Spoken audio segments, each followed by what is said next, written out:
Despite injuries throughout this season and a very tough lineup of Eastern Conference teams, the Hawks were able to pick up the 5th seed in the East and finish the season with a 41-31 record.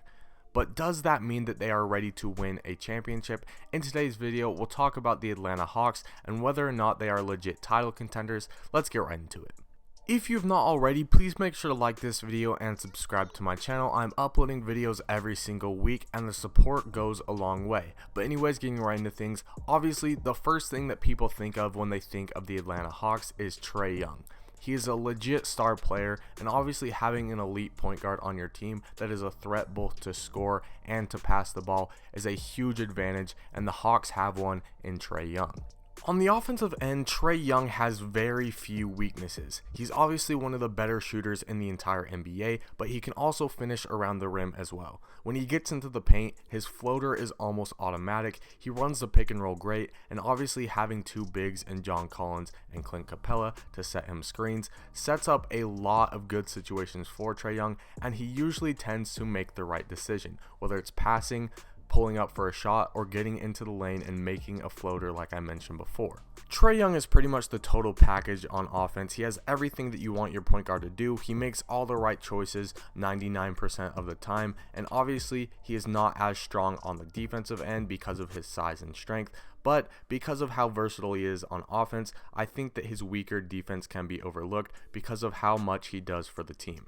Now, even though Trae Young is the clear star player of the Hawks, he has not been the sole reason for the success of the Hawks this season. I think that the GM, upper management, whoever is in charge of personnel for the Hawks did a great job in surrounding Trae Young with players who will fulfill their role and get the most out of the team, and Trae Young as the star. Obviously, I mentioned before that Clint Capella and John Collins are often setting screens and rolling with Trae Young, and I think that the pick and roll is a huge strong suit for Trae Young, so having two guys who can screen and roll, catch lobs and dunk it in John Collins and Clint Capella is huge. Clint Capella is obviously also a great rebounder, and John Collins, in my opinion, when he's healthy, is a legit second star beside Trae Young.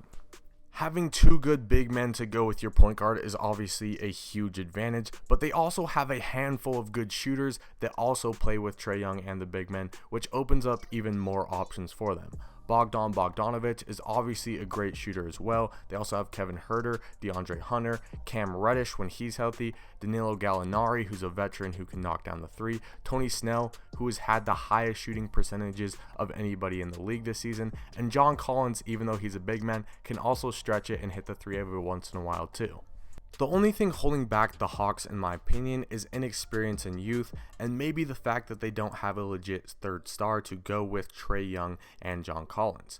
Trae Young and John Collins are obviously the first two options on offense, and like I said, all the other guys get involved as well. They knock down shots, they get buckets when they need to, but none of them have really emerged as a true third star. So I think that adding a guy like that, or maybe one of these guys blossoming into the third star, is going to be huge for them, but I don't see them as a legit title threat this season because of their youth, like I mentioned before.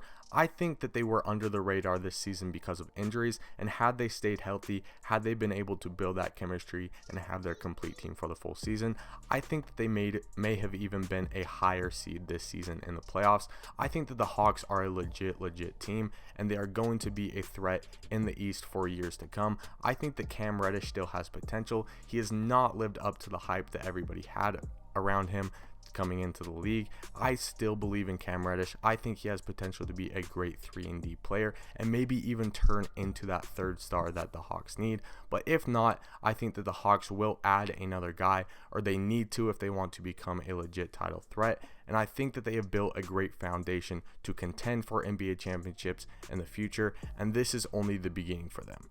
Anyways, that is the video. Let me know what you guys think. Let me know if you think that the Hawks can make a deep playoff run this year, what you think they need to add to make themselves legit title contenders. And remember to like and subscribe if you enjoyed. I'll see you in the next one. Thanks for watching.